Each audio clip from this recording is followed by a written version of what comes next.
reports last night when I was going out to speak.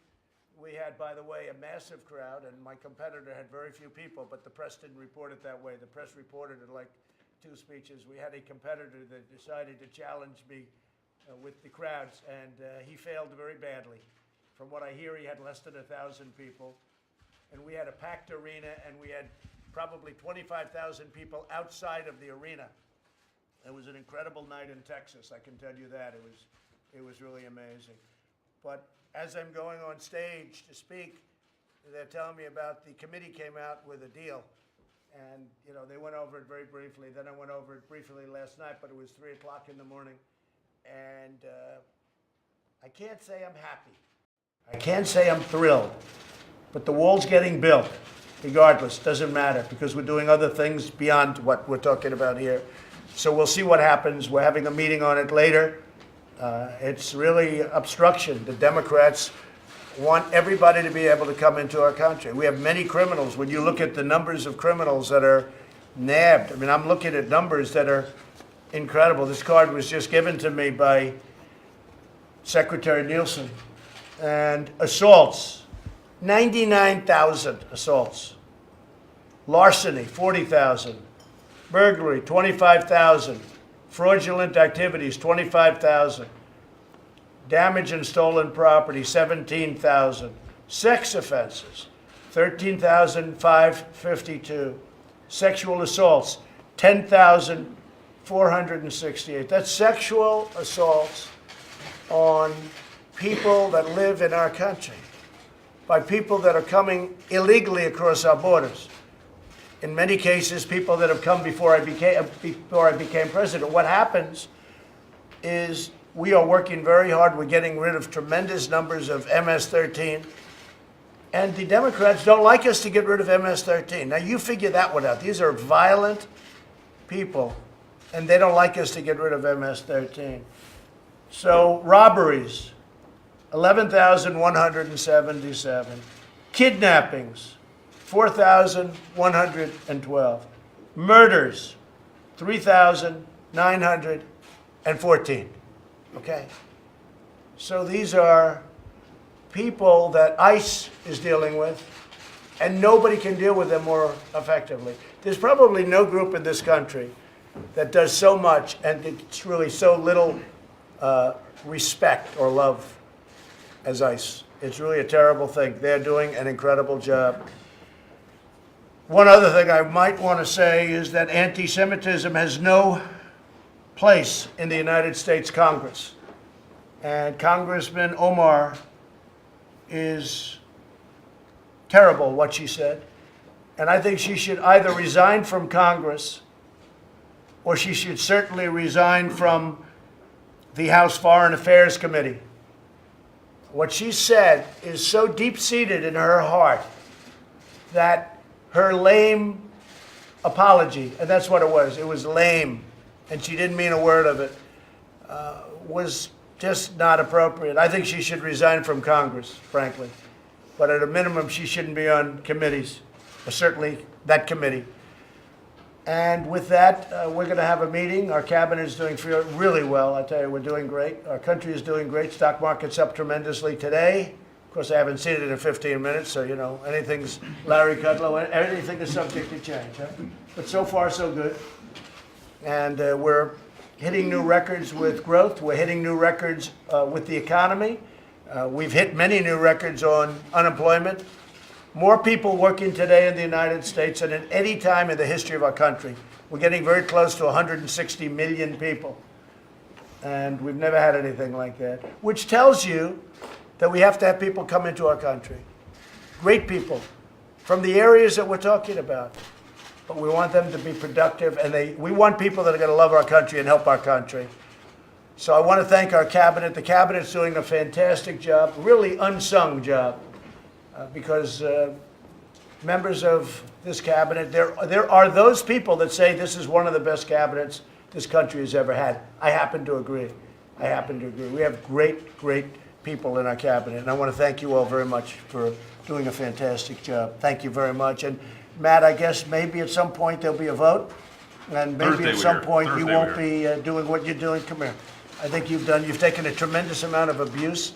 You handled yourself incredibly last Friday. But on behalf of all of us, I want to thank you very much. Matt Whitaker.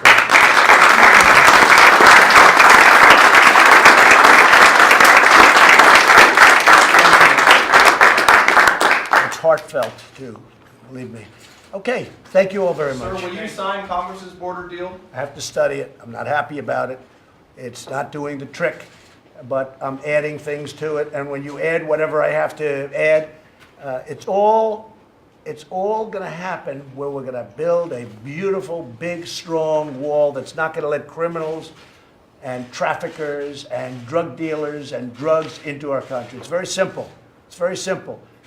We're building a wall. And now I'm saying we're finishing a wall. We just started a big, big section on the Rio Grande. You probably saw it. Some of you were there when they started. You went there, you didn't believe it. You went there, you see trucks all over the place. You said, hey, he's not kidding. I don't kid. I never kid about construction. I love construction. And I know how to do it for the right price. And we're getting a beautiful looking structure that's also less expensive to build and works much better. That's a good combination of events, because it was crazy what they were putting up. In fact, I happen to think that the walls that they were building were so unattractive and so ugly that walls got bad names, okay, if that means anything. But they were so ugly with rusted steel and big ugly plates on top that were all tin canned. It's called tin canned, where they're wavy because the heat makes them expand and contract, and they tin can. I say, why didn't you paint the steel?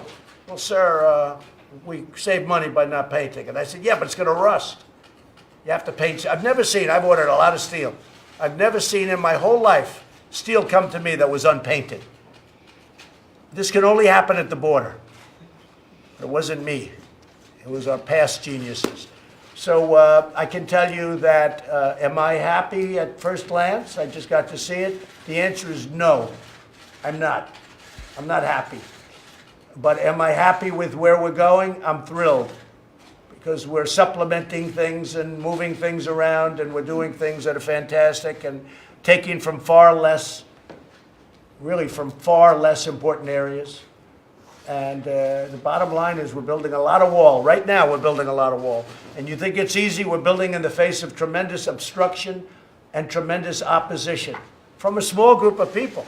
Now, one thing that happened that was, I think, very revealing, we had the biggest and best border agents and experts come up and see the committee. And they said, more than anything else, you need a barrier, you need a wall. And the recommendation was unacceptable to the committee. So that tells you more than anything else. Do you really want to go through another shutdown? I don't think you're going to see a shutdown. I wouldn't want to go to it now. If you did have it, it's the Democrats' fault.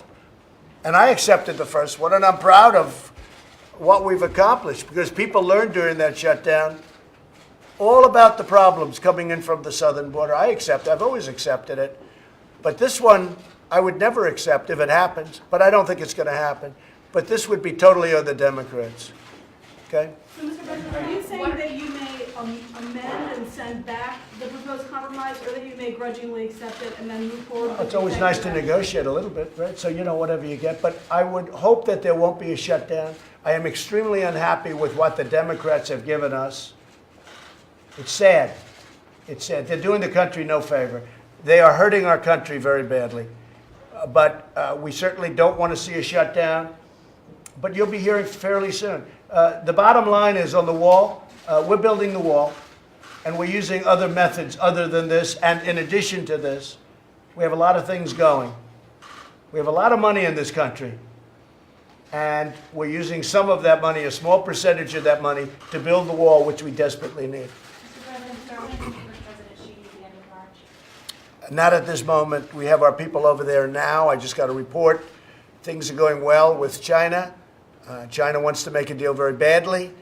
I want it to be a real deal, not just a deal that makes, cosmetically looks good for a year. We have a chance to really make a deal, a real deal with China. We've never been in this position before. We've always been the lame duck, and we're not the lame duck anymore. We've gone up tremendously in value as a country and economic value tremendously. Larry, we've gone up, what, 11 trillion, 14 trillion, and China's gone down close to 20 trillion since we started this whole. Worst performing stock market in the world. Say it? China, worst performing stock market in the world. Has anybody ever heard of Larry Kudlow? That voice, I hear that voice, and you think money, right, Larry? Thank you, sir. So I didn't even know that. That's so China, he said, is the worst performing stock market right now in the world, and we don't want that. We want China to do what we want, and that's because of us. And have to be one of the best performing stock markets, but we are the best performing country, and we have a lot of potential for further growth. So we're doing very well over in China. Our people are there, you know, the people very well. And I think we're going to have some good answers. You know, I think either way, I'm happy. I'm happy either way. I can live receiving billions and billions of dollars a month from China. China never gave us 10 cents. It was always the opposite way. Now they're paying billions of dollars a month for the privilege of coming into the United States and honestly taking advantage of our country. So we'll see how it works out. But at some point, I expect to meet with President Xi, who I have a lot of respect for and like a lot, and make the parts of the deal that the group is unable to make. That's the way deals happen. Will the March 1st deadline slide, you think? Well, thus far, I've said, as you know, the tariffs tick up for us. In other words, we take in much more money because the tariff, and there's nothing they can do that's comparable. So it's not like tit for tat.